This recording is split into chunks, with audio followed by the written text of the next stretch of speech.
আসসালামু আলাইকুম। আমি মোসাম্মদ সুজান আক্তার ইভা বলছি। আজকের আমাদের আলোচনার বিষয়বস্তু হচ্ছে পুদিনা পাতা। মুখের দুর্গন্ধ দূর করতে, মুখে ফ্রেশ রাখতে যে পুদিনার জুড়ি নেই তা আমরা সকলেই জানি। গরমকালে ঘেমে নিয়ে বাড়ি আসার পর যদি কেউ পুদিনার শরবত করে দেয় তাহলে তো কোনো কথাই নেই। পুদিনা আমাদের শরীরকে ঠান্ডা রাখতেও সাহায্য করে। পুদিনা পাতায় প্রচুর পরিমাণে অ্যান্টিঅক্সিডেন্ট থাকে যা ক্যান্সার, হৃদরোগ, আলঝাইমার্সের মতো ভয়ঙ্কর রোগের হাত থেকে আমাদের বাঁচাতে পারে।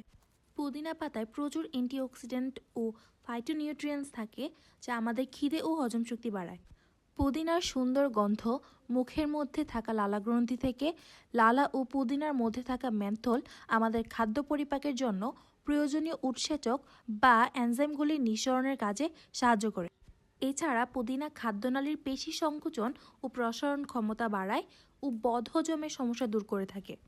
এ কারণে রান্নায় পুদিনা পাতাকে বিভিন্নভাবে ব্যবহার করা হয়। খাবারের পর আপনি যদি 1 কাপ করে পুদিনা পাতার চা খান তাহলে খুব শীঘ্রই হজমের সমস্যা থেকে মুক্তি পেতে পারেন। পুদিনার রস আমাদের ত্বককে পরিষ্কার রাখে, চুলকানি ও নানা রকম ইনফেকশনের হাত থেকে ত্বককে মুক্তি দেয়।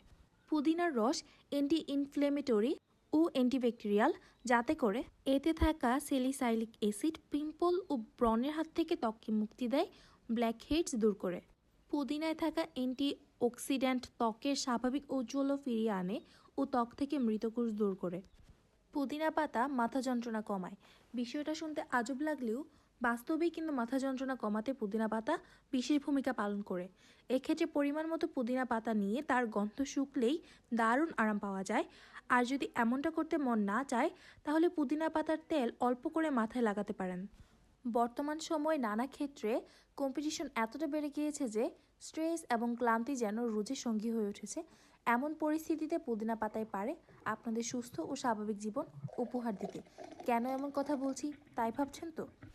আসলে বেশ কিছু স্টাডিতে দেখা গিয়েছে মানসিক চাপ যখন মাত্রা ছাড়িয়ে যায় তখন যদি অল্প কিছুটা সময় কাজ থেকে ছুটি নিয়ে পুদিনা পাতার গন্ধ নেওয়া যায় তাহলে দারুণ ফল মেলে। এমনটা করলে ক্লান্তিও দূর হয়। আর যদি সরাসরি পুদিনা পাতার অ্যারোমা নিতে ইচ্ছে না করে তাহলে গরম জলে মুঠোখানেক পুদিনা পাতা ফেলে ভাপ নিলেও সমান উপকার পাওয়া যায়। নিয়মিত রান্নায় অথবা কাঁচা অবস্থায় পুদিনা পাতা খাওয়া শুরু করলে হজমে সহায়ক পচক রসের ক্ষরণ বাড়তে শুরু করে। ফলে একদিকে যেমন গ্যাস অম্বলের মতো সমস্যা কমে, সেই সঙ্গে বদহজমের মতো রোগও ধারে ঘেঁচতে পারে না। পুদিনা পাতার রস ব্যথানাশক হিসেবেও কাজ করে। জয়েন্টের ব্যথায় পুদিনা পাতা বেটে প্রলেপ দিলে আরাম পাওয়া যায়। পুদিনা পাতা খাওয়ার ফলে স্মৃতিশক্তি ও মনোযোগ বৃদ্ধি পায়। ফলে ছোট বাচ্চাদের খাবারের সাথে পুদিনা পাতা খাওয়ার পরামর্শ দিয়ে থাকেন চিকিৎসকেরা। হজমের সমস্যা ও পেটে ব্যথা থাকলে খাবার খাওয়ার পর 1 কাপ পুদিনা পাতার চা খাওয়ার অভ্যাস করতে পারেন। 6 থেকে 7টি তাজা পুদিনা পাতা গরম পানিতে ফুটিয়ে মধু মিশিয়ে খুব সহজে পুদিনা পাতার চা তৈরি করতে পারেন। ডায়াবেটিসের সমস্যা থাকলে মধুটা বাদ দিতে পারেন। যে কোনো গরম পানীয় খাওয়ার ক্ষেত্রে কুসুম গরম খাওয়া সব থেকে বেশি ভালো। কেননা খুব গরম পানি যদি আপনি খান সেটা আপনার খাদ্যনালী সংকুচিত করবে, এমনকি আপনার খাদ্যনালী ছিদ্র পর্যন্ত করে দিতে পারে। তাই খুব গরম খাবার খাওয়া থেকে দূরে থাকুন। আজকে এই পর্যন্তই। আসসালামু আলাইকুম।